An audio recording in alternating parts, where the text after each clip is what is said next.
ओम शांति। ओम शांति। महिमता महिमता ही महानता है। इस सेकंड में इस श्लोक में से परलोक निवासी बनने वाले इंद्र सभा की परियों प्रति अव्यक्त बाप दादा बोले। गायन है इंद्रप्रस्थ की इंद्र सभा। इंद्र अर्थात सदा ज्ञान की बरसात बरसाने वाले, कांटों के जंगल में हरियाली लाने वाले ऐसी इंद्र सभा जिसका गायन है परियों की सभा, अर्थात सदा उड़ने वाली परियों के पंख प्रसिद्ध हैं। इंद्रप्रस्थ में सिवाय परियों के और कोई मनुष्य निवास नहीं कर सकता। मनुष्य अर्थात जो अपने को आत्मा न समझ मानव देह समझते हैं, ऐसे देह अभिमानी इंद्रप्रस्थ में निवास नहीं कर सकते। इंद्रप्रस्थ निवासी को देह अभिमानी मनुष्यों की बदबू फौरन अनुभव होती है। ऐसे इंद्रप्रस्थ निवासी मनुष्य के बदबू अर्थात देह की बदबू से भी दूर अपने को इंद्र सभा की परियां समझते हो। ज्ञान और योग के पंख मजबूत हैं। अगर पंख मजबूत नहीं होते तो उड़ना चाहते भी बार बार नीचे आ जाते हैं। देह अभिमान में और देह की पुरानी दुनिया पुराने संबंधों सदा ऊपर उड़ते रहते हो, अर्थात इससे बड़े ऊंची स्थिति में रहते हो।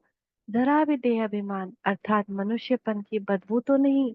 देह अभिमान इंद्रप्रस्थ निवासी नहीं हो सकता। ऐसे अनुभव होता है कि देह अभिमान बहुत गंदी बदबू है, जिसे बदबू से किनारा किया जाता है व मिटाने के साधन अपनाए जाते हैं। वैसे अपने को देह अभिमान से मिटाने के साधन अपनाते हो। ये साधारण सभा नहीं है, ये अलौकिक सभा है, फरिश्तों की सभा है। अपने को फरिश्ता अनुभव करते हो।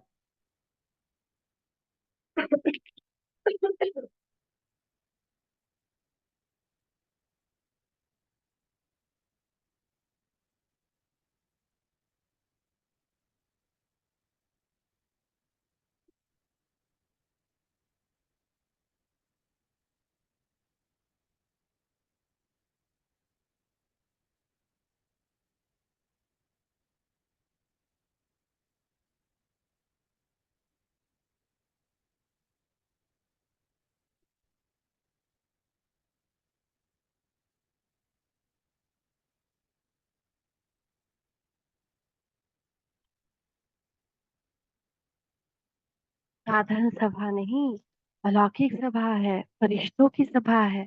अपने को फरिश्ता अनुभव करते हो। एक सेकेंड में इस देह की दुनिया से अपने असली स्थिति में स्थित हो सकते हो। ये ड्रिल करने आती है।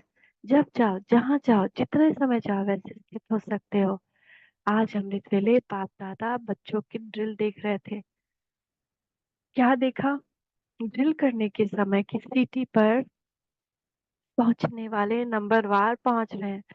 पहुंचने वाले काफी थे, लेकिन 3 प्रकार के बच्चे देखे। एक थे समय बिताने वाले, दूसरे संयम निभाने वाले और तीसरे थे स्नेह निभाने वाले। हर एक की पोज अपना अपना था। बुद्धि को ऊपर ले जाने वाले बाप से बाप समान बन मिलन बनाने वाले कम थे।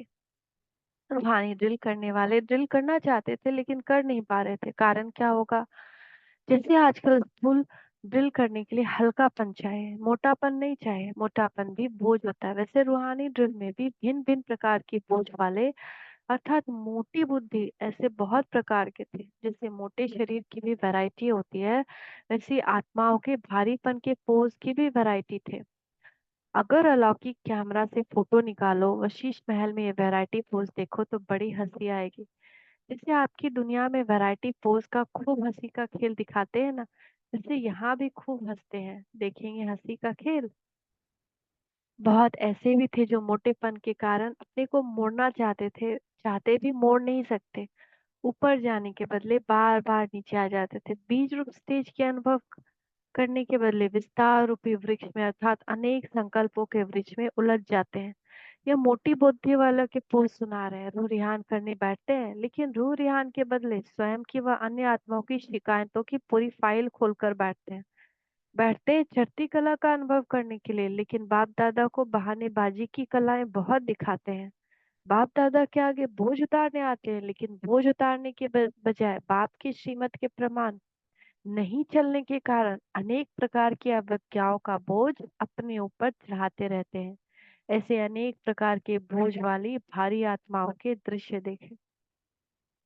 संयम निभाने वाली आत्माओं का दृश्य भी बहुत हंसी वाला होता है। वह क्या होता है मालूम है?